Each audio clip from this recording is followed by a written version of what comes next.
नमस्कार दोस्तों, एक बार फिर से स्वागत है आपका हमारे YouTube channel study with civil buddy में। मैं हूं अमित सिंह भदौरिया और आपको जैसा कि पता है प्रोजेक्ट मैनेजमेंट की जो हमारा कोर्स है उस कोर्स के 2 वीडियो अपलोड किए जा चुके हैं। ये हमारा थर्ड लेक्चर है, थर्ड पार्ट है और इस वीडियो में हम बात करने वाले हैं नेटवर्क एनालिसिस के बारे में। इससे पहले के जो 2 लेक्चर थे उनमें हमने ये सब कुछ डिस्कशन किया है कि किस तरह से प्लानिंग की जाती है, क्यों की जाती है, अलग अलग एलिमेंट्स कौन से होते हैं, प्लानिंग क्यों आवश्यक है, शेड्यूलिंग क्या होती है, कंट्रोलिंग क्या होती है, अपडेटिंग क्या होती है, क्या क्या फंक्शंस होते हैं प्रोजेक्ट मैनेजमेंट के, प्लानिंग के, रिस्क जो मैनेजमेंट होता है रिस्क को किस तरह से मैनेज किया जाता है, मेथड ऑफ शेड्यूलिंग क्या होता है, पर्ट सीपीएम जो है वो हम डिस्कस करने जा रहे हैं, वर्क ब्रेकडाउन स्ट्रक्चर क्या होता है, bar chart, Gantt chart, milestone chart, ये सारी चीज़ें हमने डिस्कस की थी। एक्टिविटी और इवेंट के बारे में भी मैंने आपको जनरल इन्फॉर्मेशन प्रोवाइड की थी। डमी एक्टिविटी के बारे में भी मैंने आपको बता दिया था। तो ये सब कुछ हमने डिस्कशन कर लिया है। अब हम बात करने वाले हैं किसके बारे में? अब हम बात करने वाले हैं नेटवर्क एनालिसिस में पर्ट के बारे में। किसके बारे में? पर्ट के बारे में। पहली बात तो ये समझ लीजिए कि पर्ट की फुल फॉर्म क्या है, पर्ट का नाम क्या है। पर्ट का नाम है प्रोग्राम एवोल्यूशन रिव्यू टेक्निक। तो ये जो इसका फुल फॉर्म है, ये जो इसका नाम है, ये ही बहुत इंपॉर्टेंट है, बहुत ज़्यादा इंपॉर्टेंट है पर्ट की फुल फॉर्म। क्योंकि एग्जाम में क्या होता है, पर्ट और सीपीएम की फुल फॉर्म पूछ लेते हैं। ये पूछा हुआ है जेईएन वगैरह के एग्जाम में, ये पूछा गया है, तो ये आपके लिए इंपॉर्टेंट है कि पर्ट की जो है फुल फॉर्म क्या है, प्रोग्राम एवोल्यूशन रिव्यू टेक्निक। इसके अलावा कुछ और इंपॉर्टेंट बातें हैं जो हमें याद रखनी है, जैसे कि it was developed by US navy during 1950s। मतलब लगभग 1950 की बात है जब इसको क्या किया गया था, डेवलप किया गया था। किसके द्वारा? यूएस आर्मी के द्वारा। इंजीनियरिंग सर्विसेज में ये क्वेश्चन आया हुआ है, ठीक है ना, ईएस में ये क्वेश्चन आया हुआ है, तो ये आपको पता होना चाहिए। Next, PERT uses event oriented network diagram. यानी कि जो पर्ट है वो किस पे बेस्ड है, ये इवेंट ओरिएंटेड है। ये मोस्ट इंपॉर्टेंट लाइन है, मोस्ट इंपॉर्टेंट लाइन है पर्ट के लिए कि पर्ट क्या है, event oriented. Next, suitable for new type work. मतलब ये समझ सकते हो आप कि जब भी आप किसी नए तरह का काम कर रहे हो, कोई नया काम कर रहे हो, किसी तरह की आप क्या करना चाहते हो, रिसर्च करना चाहते हो, ठीक है ना, रिसर्च वर्क अगर आप करना चाहते हो तो उस केस में आपको क्या करना होगा, पर्ट टेक्निक है ये आपको अपनानी होगी। तो न्यू टाइप के वर्क में या रिसर्च वर्क में क्या है, इसका यूज किया जा सकता है। बहुत ज्यादा इंपॉर्टेंट बातें हैं। नेक्स्ट है, ये क्या है, 3 टाइम एस्टिमेट आर मेड। इसमें क्या है, 3 टाइप के एस्टिमेट इसमें बनाया जाता है। तो 3 टाइम एस्टिमेट किसमें बनाया जाता है, पर्ट में बनाया जाता है। जो फैक्टर होता है इसमें ध्यान रखना, the time is the controlling factor. जो कंट्रोलिंग फैक्टर है वो क्या होता है, टाइम होता है। ध्यान रखना, यहाँ पर टाइम क्या है, कंट्रोलिंग फैक्टर है। इसके अलावा यहाँ पर जो ईच एक्टिविटी है वो किसको फॉलो करती है, वो बीटा डिस्ट्रीब्यूशन को फॉलो करती है। ये बहुत इंपॉर्टेंट बात है, बच्चों को कंफ्यूजन होता है ये है क्या। अब देखो मैं एक चीज बता देता हूं, यहाँ पर मैं बात कर रहा हूं ईच एक्टिविटी की। मतलब इस डायग्राम में, इस नेटवर्क में जो हर एक्टिविटी है, सिंगल एक्टिविटी, ईच एक्टिविटी वो बीटा डिस्ट्रीब्यूशन को फॉलो करेगी। बट अगर आप पूरे प्रोजेक्ट की बात करते हैं, प्रोजेक्ट जो होगा, ऑल प्रोजेक्ट होगा, पूरा का पूरा होल प्रोजेक्ट जो होगा, वो प्रोजेक्ट किसको फॉलो करेगा, वो फॉलो करेगा नॉर्मल डिस्ट्रीब्यूशन कर्व को। ध्यान रखना, वो नॉर्मल डिस्ट्रीब्यूशन जो कर्व है उसको फॉलो करेगा। ये थोड़ा इंपॉर्टेंट बात है, नॉर्मल डिस्ट्रीब्यूशन कर्व को फॉलो करेगा पूरा प्रोजेक्ट। बट ईच एक्टिविटी किसको फॉलो करेगी, बीटा डिस्ट्रीब्यूशन को। यहां कंफ्यूज नहीं होना है बिल्कुल भी। तो इस स्लाइड में जितनी भी बातें लिखी हैं वो इतनी ज्यादा इंपॉर्टेंट है कि मैं आपको बता नहीं सकता हूं। लेकिन एग्जाम में जब आएगी ये बातें, जब एग्जाम में आपसे पूछा जाएगा तब आपको लगेगा हाँ ये बातें जब मुझे बताई गई थी, जब मुझे पढ़ाया जा रहा था सर के द्वारा, तो उस समय उन्होंने बोला भी था कि काफी इंपॉर्टेंट है, तो ये एग्जाम में आ सकती है। इसके अलावा जो 3 टाइम एस्टिमेट की मैं बात कर रहा हूँ, ये जो 3 टाइम एस्टिमेट होता है, ये 3 टाइम एस्टिमेट किस तरह से होता है, कौन कौन सा होता है, इसके बारे में आपको पता होना चाहिए। देखो 3 टाइम एस्टिमेट में क्या होता है, आपसे एक्सपेक्टेड टाइम कैलकुलेट करना होता है। कौन सा टाइम, एक्सपेक्टेड टाइम। जो एक्सपेक्टेड टाइम आपको कैलकुलेट करना है कंप्लीशन होने में, जो प्रोजेक्ट को टाइम, एक्टिविटी को जो टाइम लग रहा है वो होता है, उसको रिप्रेजेंट किया जाता है टीई से। किससे, टीई से। अब ये जो टीई होती है, उस टीई को आप रिप्रेजेंट करते हो T naught plus T O plus 4 TM plus TP division by 6। ये आपका क्या है, ये बेसिक फॉर्मूला है अगर आपको किसी भी एक्टिविटी का time completion period find out करना है तो। अब यहां पर क्या है, 3 तरह के टाइम एस्टिमेट है। पहला टाइम एस्टिमेट है टी नॉट, इसको बोला जाता है ऑप्टिमिस्टिक टाइम। कौन सा time, optimistic time, optimistic time, ये ऑप्टिमिस्टिक टाइम होता है, ठीक है ना। और दूसरा जो होता है वो होता है टीपी, टीएम लिख लेते हैं, टीएम, वो होता है most likely time, most likely time. Fourth होता है आपका टीपी, जिसको बोला जाता है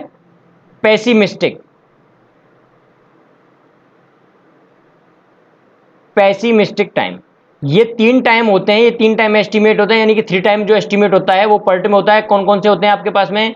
T naught, T M, TP, यानी कि optimistic time, most likely time और पेसिमिस्टिक टाइम। इनके हेल्प से आप क्या कर सकते हो? एक्सपेक्टेड टाइम कैलकुलेट कर सकते हो किसी भी एक्टिविटी का। ठीक है, तो ये आपको याद रखना, ये काफी ज्यादा इंपॉर्टेंट है। अच्छा, अब मुझे आप कमेंट करके बताओ इन तीनों टाइम का क्या रिलेशन है। रिलेशन मतलब ऐसे कि इनमें से टी नॉट, फिर आपका टी एम बड़ा होता है, फिर आपका टीपी बड़ा होता है, ऐसा होता है? या फिर ऐसा होता है टी नॉट सबसे बड़ा होता है, फिर आपका टी एम होता है, और फिर आपका सबसे छोटा टीपी होता है? ये होता है। कौन सा जो है वो इनमें से सही है? इस तरह से आपको इनमें रिलेशन बताना, ये आपके ऊपर छोड़ रहा हूं, कमेंट करके बताना कौन स्टूडेंट है जो इसका आंसर करेक्ट देगा। मैं वेट करूंगा आपके कमेंट का। ठीक है, चलिए अब बात करते हैं स्टैंडर्ड डेविएशन की। जो स्टैंडर्ड डेविएशन होता है, अगर आपको स्टैंडर्ड डेविएशन कैलकुलेट करना होता है, एग्जाम में पूछ लेते हैं, तो स्टैंडर्ड डेविएशन को है हम सिग्मा से रिप्रेजेंट कर सकते हैं। किससे? सिग्मा से। और ये जो सिग्मा है इसकी वैल्यू होती है आपका पेस्टिमिस्टिक टाइम कितना है माइनस आपका ऑप्टिमिस्टिक टाइम कितना है, डिवीजन बाई 6। ये इसका फॉर्मूला होता है स्टैंडर्ड। आपको स्टैंडर्ड डेविएशन निकालना है।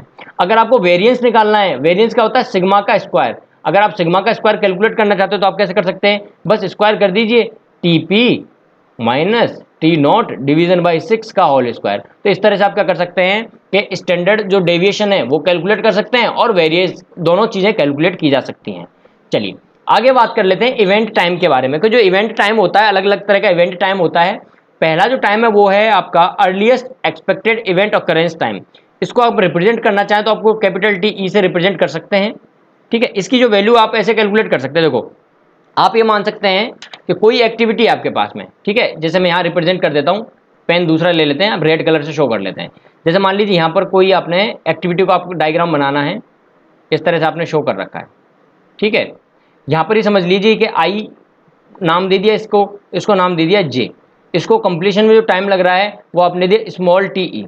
ठीक है, यहाँ पर जो टाइम होगा अर्लीस्ट टाइम होगा, यहाँ पर टाइम होगा वो भी अर्लीस्ट टाइम होगा। ये तो टाइम होगा जे का, जबकि ये किसका टाइम है? ये है आपका आई का। आई और जे का दोनों का टाइम दिया हुआ है। ठीक है, तो अगर आपसे एग्जाम में पूछता है कि इसका टाइम जो होगा earliest expected event occurrence time कितना होगा, तो वो हो जाएगा आपका टीई।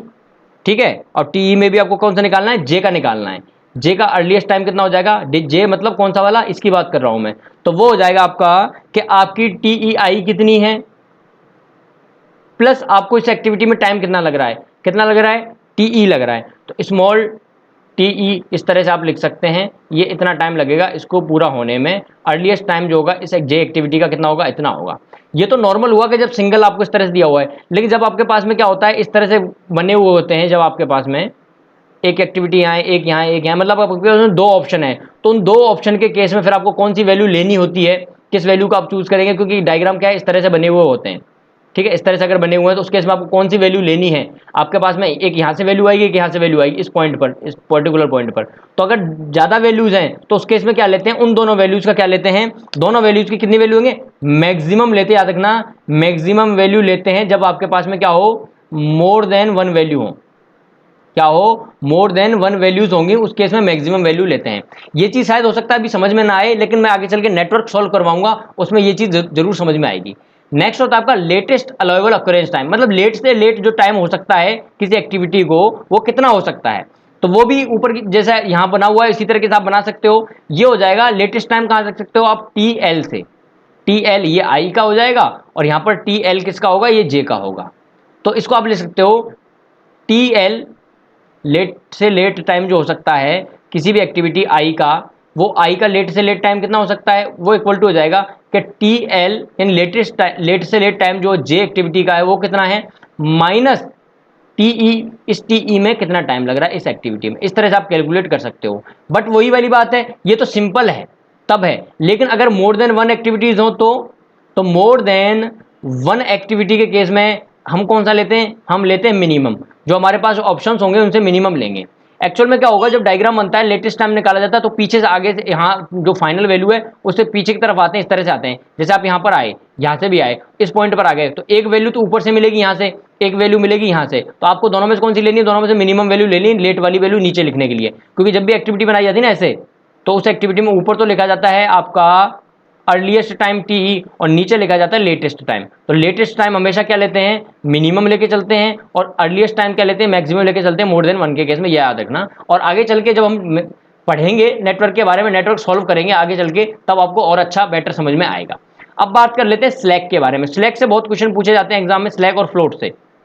स्लैक के बारे में क्या याद रखना है कि जो स्लैक होता है, स्लैक क्या होता है, this is the time by which an event may be delayed without affecting the completion time of the project. मतलब आप क्या कर रहे हो, किसी इवेंट को आप डिले कर रहे हो, लेकिन इवेंट के डिले करने से आपका जो प्रोजेक्ट कंप्लीशन है उस पर कोई भी इफेक्ट नहीं पड़ रहा है, मतलब आपका प्रोजेक्ट डिले नहीं होता है, वो कहलाता है आपका स्लैक। मतलब आप ये समझ सकते हो कि आपको जयपुर से क्या करना है, जयपुर से दिल्ली जाना है, ठीक है ना, और दिल्ली जाने के लिए आपको 5 घंटे लगते हैं। कितने घंटे लगते हैं, 5 घंटे लगते हैं किसी भी पर्टिकुलर व्हीकल से जाने में। और आप क्या करते हो कि आप स्पेशल कोई व्हीकल लेते हो और उससे आपको कितने घंटे लग रहे हैं, 3 घंटे लग रहे हैं, और 2 घंटे आप कहीं घूम लेते हो और आप 5 घंटे में वहां पहुंच जाते हो। यानी कि आपने अपना जो प्रोजेक्ट जो था, यानी जो आपका टारगेट था, आपने फुलफिल कर लिया है। तो 2 घंटे आपने जो भी काम किया है वो आप कर सकते हो। तो ऐसे ही आपका प्रोजेक्ट के साथ होता है कि प्रोजेक्ट को आपको कंप्लीट करना है पर्टिकुलर 5 डेज में या 6 डेज में, और अब वो आप कंप्लीट कर रहे हो 5 या 6 डेज में, बट बीच में आप कुछ भी कर रहे हो, किसी भी वजह से डिले हो रहा है प्रोजेक्ट, तो हो सकता है, लेकिन फाइनल जो टाइम है वो फाइनल टाइम क्या होना चाहिए, वो चेंज नहीं होना चाहिए। चलिए स्लैक के बारे में कुछ इंपॉर्टेंट बातें हैं वो कर लेते हैं। जैसे कि ये पर्टिकुलर आपने डायग्राम बनाया था, जैसे यहाँ पर एक एक्टिविटी है, दूसरी एक्टिविटी यहाँ पर, इनके नाम लिख दीजिए, जैसे इसको 1 और 2 दे देता हूं मैं। ऊपर तो लिखते हैं अर्लीस्ट टाइम और नीचे लिखा जाता है लेटेस्ट टाइम। तो ये जो अर्लीस्ट टाइम होता है और लेटेस्ट टाइम होता है, इनका जो डिफरेंस होता है, तो मैं यहाँ लिख देता हूँ। स्लैक जो होता है, बेसिकली स्लैक क्या होता है, डिफरेंस होता है। पेन ब्लैक ले लेते हैं, ब्लैक पेन क्या है, बेटर दिखेगा। देखिए स्लैक जो होता है, उस स्लैक के बारे में क्या है, कुछ चीजें हैं वो याद रखनी है। देखो क्या बातें याद रखनी है कि slack equal to S equal to होता है आपका टी एल, लेटेस्ट टाइम आपका कितना है, माइनस टी ई कितना है, यानी एक्सपेक्टेड जो टाइम है, अर्लीस्ट टाइम जो है, अर्लीस्ट टाइम कितना है, इनका जो डिफरेंस होगा वो कहलाता है आपका स्लैक। अब यहाँ पर कुछ केस होते हैं, इफ अगर आपका स्लैक जो है 0 से ज्यादा हो, 0 से ज्यादा का मतलब क्या है, पॉजिटिव हो, तो उसको बोला जाता है सब क्रिटिकल। क्या बोला जाता है, सब क्रिटिकल स्लैक बोला जाता है, सब क्रिटिकल इवेंट बोला जाता है। उस इवेंट को क्या बोलेंगे, सब क्रिटिकल इवेंट बोलेंगे। यानी कि ये हो जाएगा आपका पॉजिटिव, अगर पॉजिटिव है तो। अगर अच्छा, अगर आपका if second case S is less than 0, यानी कि नेगेटिव वैल्यू आ रही है, नेगेटिव वैल्यू आएगी तो उसको बोला जाएगा सुपर क्रिटिकल। क्या बोला जाएगा, super critical, super critical event, ये कहलाएगा आपका सुपर क्रिटिकल इवेंट। बट अगर आपकी value if S equal to 0 हो, मतलब 0 हो जाए, तो उसको बोला जाएगा क्रिटिकल। क्या बोला जाएगा, क्रिटिकल इवेंट बोला जाएगा, उसको बोला जाएगा क्रिटिकल इवेंट। इस केस में क्या होती है, वैल्यू 0 होती है, जबकि यहां पर माइनस होती है, जबकि यहां पर प्लस होती है, अलग अलग होते हैं। ध्यान रखना, इन चीजों के बारे में आपको याद रखना है, बिल्कुल भी किसी भी तरीके से भूलना नहीं, एग्जाम में काफी बार क्वेश्चन पूछ लेते हैं। अच्छा यहां पर एक चीज नोट कर सकते हो आप चाहो तो एक चीज नोट कर सकते हो, एक चीज नोट कर सकते हो। क्या नोट कर सकते हो, जो नेगेटिव साइन है, ये नेगेटिव साइन क्या शो कर रहा है, नेगेटिव साइन क्या शो कर रहा है, ये शो कर रहा है negative sign shows the resources are may be less than that is required। मतलब आप ये कह सकते हो रिसोर्स जो होते हैं वो रिसोर्सेज कम पड़ जाते हैं, रिसोर्सेज की जो वैल्यू है वो कम पड़ जाती है किसी प्रोजेक्ट में, अगर वो वैल्यू क्या आती है, नेगेटिव आती है। मतलब स्लैक की वैल्यू अगर नेगेटिव है, इसका मतलब है जो रिसोर्सेज हैं वो कम पड़ गए हैं। अगर वो वैल्यू जो है स्लैक की पॉजिटिव आ रही है, रिसोर्सेज जो हैं वो चाहिए उससे ज्यादा हैं। समझ में आया, तो ये नेगेटिव पॉजिटिव का ये मतलब होता है। ये अगर आप समझ जाते हो तो ये काफी अच्छा है, और जो क्वेश्चंस होंगे उनको सॉल्व करने में काफी आसानी रहेगी। नेक्स्ट है फिर आपका probability of completion of project. जो प्रोजेक्ट है उसके कंप्लीशन होने की क्या क्या प्रोबेबिलिटी, कैसे आप कैलकुलेट कर सकते हो, तो इसको कैलकुलेट करने का जो फैक्टर होता है जेड, जेड इक्वल टू होता है T S minus TE, T S minus TE upon sigma. अब देखो क्या है, क्या वैल्यूज है यहां पे समझना, z का मतलब तो है प्रोबेबिलिटी फैक्टर, TS का मतलब होता है शेड्यूल्ड कंप्लीशन टाइम और TE का मतलब होता है एक्सपेक्टेड कंप्लीशन टाइम। और सिग्मा क्या है, सिग्मा आपको ऑलरेडी पता है ये क्या है, स्टैंडर्ड डेविएशन है। और डेविएशन की वैल्यू कैसे निकाल सकते हैं, ये ऑलरेडी मैंने बताया था कि आप अपनी पेस्टिमिस्टिक जो वैल्यू है उसमें से ऑप्टिमिस्टिक वैल्यू जो है उसको माइनस कीजिए, डिवाइडेशन बाय 6 कीजिए, आपके पास HD की वैल्यू आ जाएगी। ठीक है, तो इस तरह से आप कैलकुलेट कर सकते हैं, स्मॉल टी से आप रिप्रेजेंट कर सकते हैं इसको। कंफ्यूज मत होना स्मॉल टी कैपिटल टी से, ठीक है, वैल्यूज याद रखना किस किस की वैल्यूज हम माइनस कर रहे हैं। ठीक है, तो ये क्या होता है, ये प्रोबेबिलिटी फैक्टर कैलकुलेट करने का तरीका होता है। बट प्रॉब्लम ये होती है कि यहाँ से जो z की वैल्यू आती है वो वैल्यू आएगी ऐसे, हो सकता है 0 वैल्यू आ जाए, हो सकता है +1 आ जाए, +2 आ जाए। तो इन z की वैल्यूज के लिए क्या होता है, परसेंटेज डिफाइन होती है। यहाँ तो z की वैल्यू होती है, प्रॉपर एक टेबल दी हुई होती है कोड की तरफ से, इनकी तरफ से। तो जैसे मान लीजिए z है तो यहाँ पर परसेंटेज मिल जाएगा p। अगर 0 वैल्यू आई इसका मतलब है कि 50% चांसेस हैं कि आपका जो प्रोजेक्ट है वो कंप्लीट हो जाएगा। अगर +1 वैल्यू आ रही है z की तो इसका मतलब है 84.13% चांस है कि आपका जो प्रोजेक्ट है वो टाइम पर कंप्लीट होगा। और अगर वैल्यू +2 आती है इसका मतलब है 97.72% चांस है कि आपका जो कंप्लीशन टाइम है वो उस पर्टिकुलर टाइम पर कंप्लीट हो जाएगा, जो आपको बोल रहे हैं जिस कम टाइम के लिए। ठीक है ना, उसके लिए वो वैल्यू कितनी होगी कितनी नहीं होगी इसके बारे में अगर आपसे न्यूमेरिकल पूछा जाता है तो आप ये सॉल्व कर सकते हैं। इंजीनियरिंग सर्विसेज का अगर आप पेपर देना चाहते हैं तो आपके लिए काफ़ी इंपॉर्टेंट है, but other state AE JEE में इससे क्वेश्चन नहीं आता है। ठीक है ना, लेकिन ES में इससे क्वेश्चन पूछा जाता है। चलिए आगे चलते हैं, क्रिटिकल पाथ मेथड। अब जो है अब हम पढ़ने वाले हैं CPM के बारे में। क्या पढ़ने वाले हैं, CPM के बारे में। CPM जो है इसकी फुल फॉर्म अगर बोलता है तो क्रिटिकल पाथ मेथड क्या है, इसकी फुल फॉर्म है। कुछ इंपॉर्टेंट बातें हैं वो हम बात कर लेते हैं, जैसे कि this is based on deterministic approach. ये क्या है, डिटर्मिनिस्टिक अप्रोच जो है उस पर वर्क करता है। ध्यान रखना ये बहुत इंपॉर्टेंट है। In which only one time estimate is made for activity completion, यानी कि इसमें क्या है, वन टाइम एस्टिमेट है। बट पर्ट के केस में क्या थे, 3 टाइम एस्टिमेट था, यहां पर क्या है, 1 टाइम एस्टिमेट है। इसके अलावा a network diagram in CPM is activity oriented, most important. यहां पर क्या है, ये एक्टिविटी ओरिएंटेड है, जबकि वहां क्या था, इवेंट ओरिएंटेड था। Cost is most important criteria, यहां पर क्या है, कोस्ट जो है सबसे मोस्ट इंपॉर्टेंट क्राइटेरिया क्या है, कोस्ट है, जबकि वहां पर क्या था, टाइम था, जबकि यहां पर कोस्ट है हमारे लिए। साथ में ध्यान रखना minimum cost is found corresponding to minimum corresponding to optimum time. मतलब ऑप्टिमम टाइम के केस में आप क्या कर सकते हो, मिनिमम कोस्ट निकाल सकते हो, जबकि वहां हम क्या बोल रहे थे, उसके हिसाब से हम ये बोल रहे थे अगर आपका टाइम मिनिमम है, अगर आपका टाइम मिनिमम है तो आपकी कॉस्ट भी क्या होगी, मिनिमम होगी, हम ये मान के चल रहे थे वहां पर। लेकिन यहां पर ऐसा नहीं है, यहां पर हम क्या बोल रहे हैं, ऑप्टिमम कोई टाइम होगा, उस पर्टिकुलर ऑप्टिमम टाइम पर मिनिमम कॉस्ट मिलेगी आपको। ये दोनों में थोड़ा सा फर्क है, इस चीज में जो समझने का फर्क है वो थोड़ा सा कम समझ पाते हैं लोग, तो आप ध्यान रखना दोनों में ये बहुत इंपॉर्टेंट बात है। और थोड़ा सा ही चेंज है कि वहां पर हम क्या बोलते हैं और यहां पर क्या बोलते हैं, इस चीज को आपको पता होना चाहिए। यहां पर अगर आपको मिनिमम कॉस्ट निकालनी तो ऑप्टिमम टाइम चाहिए, जबकि वहां पर हम ये बोलते हैं कि अगर टाइम कम लगेगा तो पैसे भी आपके कम लगेंगे। नेक्स्ट, CPM जो है वो सूटेबल होता है रिपीटेड टाइप वर्क के लिए। मतलब कोई नया काम नहीं करना है, पुराना ही काम है उसी को बार बार करना है, तो उस काम में क्या है, CPM का हम यूज लेते हैं। ये जो है ये नॉर्मल डिस्ट्रीब्यूशन कर्व को फॉलो करता है, नॉर्मल डिस्ट्रीब्यूशन को फॉलो करता है, जबकि वो क्या करता था, बीटा डिस्ट्रीब्यूशन को। लेकिन बीटा डिस्ट्रीब्यूशन क्या है, एक्टिविटीज की हम बात कर रहे थे, जबकि ये सबके लिए है। यहाँ पर नॉर्मल डिस्ट्रीब्यूशन कर्व को फॉलो करेगा क्रिटिकल पाथ मेथड।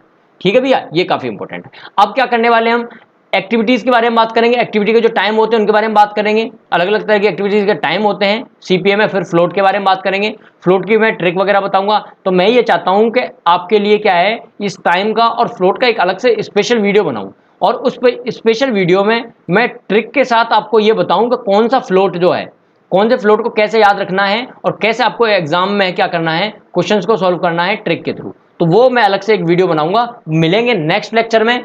अगर आपको लगता है कि ये जो वीडियो है ये आपके लिए बहुत ज़्यादा कारगर साबित हुआ है, आपके लिए बहुत अच्छा है और आपको काफ़ी कुछ समझ में आया है, कुछ सीखने को मिला है, तो प्लीज़ आपसे मेरी रिक्वेस्ट है कि आप इस वीडियो को अपने दोस्तों को भी शेयर करें, जिससे कि मैक्सिमम से मैक्सिमम लोग इसका फ़ायदा उठा सकें। तो बहुत बहुत धन्यवाद।